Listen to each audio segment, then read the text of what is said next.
1934년 미국 정부가 역사상 가장 대담하다고 할 만한 금융작전을 실행합니다.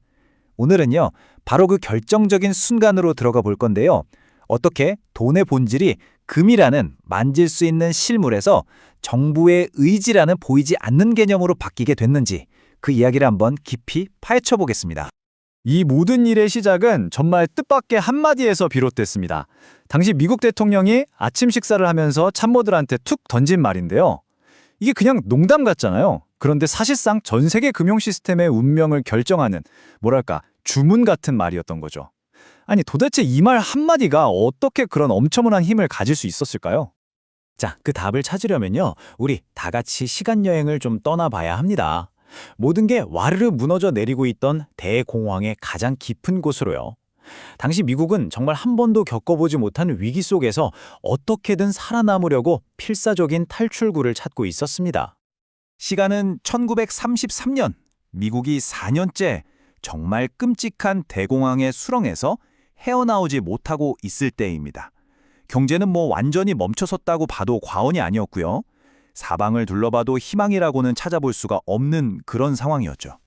실업률이 무려 25%. 이게 무슨 말이냐면 길거리를 가는 사람 4명 중 1명은 일자리가 없었다는 얘기입니다. 하지만요, 사람들을 진짜 절망으로 몰아넣었던 공포는 단순히 일자리가 없다는 것만이 아니었어요. 바로 끝도 없이 추락하는 물가, 바로 디플레이션이라는 망령이었습니다. 요즘 우리는 물가가 오르는 인플레이션을 걱정하잖아요. 근데 이건 완전히 정반대 상황이었던 거죠. 물건 가격이 계속해서 떨어지니까 사람들은 나중에 사면 더 싸지겠네? 하면서 지갑을 닫아버리는 겁니다. 그러니 기업들은 물건이 안 팔려서 망하고 사람들은 일자리를 잃고 최악은 뭐냐면 빚의 무게는 점점 더 무거워진다는 거였어요. 빚은 그대로인데 내 월급이나 집값 같은 자산 가치는 계속 떨어지니까요. 이건 정말 빠져나올 수 없는 악순환에 갇혀버린 겁니다. 당시 많은 경제학자들은 이 모든 문제의 근본 원인으로 근본이제를 지목했습니다. 이게 뭐냐면 달러의 가치가 금에 아주 단단하게 묶여 있었다는 뜻이에요. 그래서 중앙은행, 즉 연방준비제도가 이 위기를 극복하려고 돈을 더 찍어내고 싶어도 금이 없으면 마음대로 할 수가 없었던 겁니다. 말 그대로 경제를 살려야 할 통화정책이 황금으로 만든 구속복에 꽁꽁 묶여버린 셈이었죠. 새로 취임한 프랭클린 D 루스벨트 대통령은 이 근본이제가 미국 경제를 질식시키는 이건 동반자살 협정이나 다름없다고 판단했습니다. 그리고 이 족쇄를 끊어내기 위해서 정말 그 누구도 상상하지 못했던 첫걸음을 내딛게 됩니다. 그건 바로 미국 시민들이 개인적으로 가지고 있는 모든 금을 국가가 통제하겠다는 거였습니다. 루스벨트는 정말 망설임이 없었습니다. 취임하자마자 전국의 모든 은행문을 닫아버리고 곧바로 행정명령을 발동해서 순식간에 나라의 모든 금을 정부의 손아귀에 넣기 시작했죠. 그 속도와 규모는 정말 실로 압도적이었습니다. 이 행정명령 61025는요, 사실상 개인의 재산권을 정면으로 부정하는 조치나 다름없었습니다. 한번 생각해보세요. 수세기 동안 가장 안전하고 확실한 재산으로 여겨졌던 금이 하루아침에 가지고만 있어도 징역 10년을 살 수 있는 그런 밀수품으로 전락해버린 겁니다.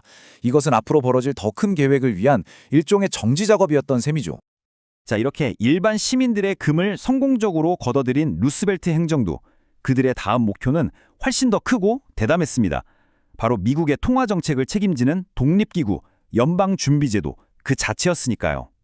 당시 백악관과 연준은 돈의 미래를 두고 말 그대로 정면으로 충돌하고 있었습니다. 백악관은 어떻게든 달러 가치를 떨어뜨려서 이 지긋지긋한 디플레이션에서 벗어나고 싶어 했고요. 반면에 연준은 달러와 금의 연결고리를 지키는 걸 자신들의 최우선 임무라고 생각했죠. 이 팽팽한 대립, 이 권력 다툼을 끝내기 위해서 루스벨트는 아예 연준이 가진 금을 직접 빼앗아 오기로 결심합니다. 그리고 1934년 1월 30일 금보유고법이 통과되면서 이 싸움은 마침내 끝이 납니다. 연준이 가지고 있던 모든 금의 소유권이 재무부로 강제 이전됐고 연준은 그 대가로 그냥 금 증서라는 종이 한 장을 받았을 뿐입니다. 이로써 연준의 독립성은 사실상 무력화되었고 돈을 통제할 수 있는 권력은 완전히 행정부의 손으로 넘어오게 된 거죠. 자, 이렇게 연준의 금까지 모두 손에 넣은 그날, 금 가격은 여전히 온스당 20.67달러였습니다. 그런데요, 지금까지의 이 모든 과정은 정말 거대한 마술쇼를 위한 준비 단계에 불과했어요. 진짜 충격적인 반전은 바로 다음 날 찾아왔습니다. 정말 단 하루 만입니다. 루스벨트는 대통령의 권한으로 금의 공식 가격을 온스당 35달러로 기습적으로 인상해 버립니다. 이게 무슨 뜻이냐면 달러의 가치를 금에 비해서 약 40%나 폭락시킨 역사에 남을 평가절하였습니다. 다시 말해서 국민들한테 온스당 20.67달러에 사들였던 금이 하룻밤 자고 일어나니 35달러짜리가 되어버린 겁니다. 이 결정 하나로 미국 재무부는 28억 달러라는 정말 어마어마한 돈을 말 그대로 창조해냈습니다. 허공에서 돈을 만들어낸 거죠. 이게 바로 오늘날 중앙은행들이 하는 양적 완화의 원조격이라고 할 수 있는 조치인데요. 정부가 마음만 먹으면 돈을 그냥 만들어낼 수 있다는 걸 전 세계에 보여준 첫 번째 사례였습니다. 이렇게 허공에서 만들어진 막대한 부는 미국 정부에게 상상 이상의 힘을 안겨줬습니다. 정부는 이 돈으로 새로운 권력의 도구들을 만들고 또 빼앗은 그 보물들을 안전하게 지킬 아주 단단한 철용성을 쌓기 시작했죠. 이때 만들어진 이익 중에 20억 달러는 외환안정기금, 줄여서 ESF라는 아주 비밀스러운 기금을 만드는 데 쓰였습니다. 이 기금의 무서운 점은 의회의 감독 없이 행정부가 마음대로 외환시장에 개입할 수 있는 강력한 무기가 되었다는 건데요.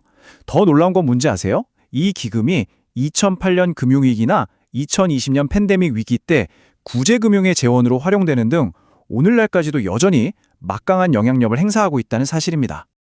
미국이 금 가격을 이렇게 인위적으로 높게 딱 정해놓으니까 전 세계에 있던 금들이 마치 자석에 이끌리듯 미국으로 쏟아져 들어오기 시작했습니다.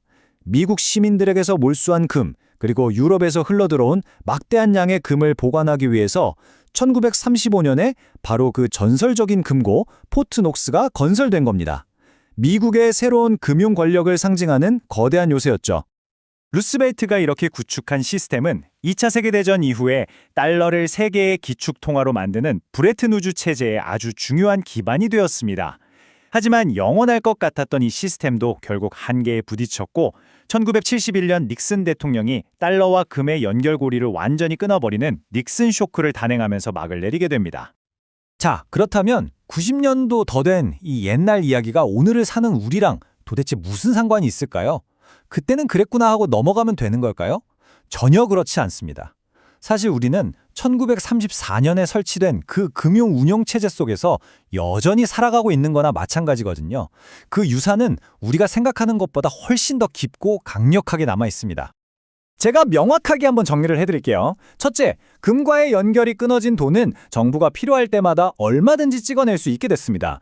그 결과 달러의 가치는 지난 90년간 끊임없이 하락해왔죠.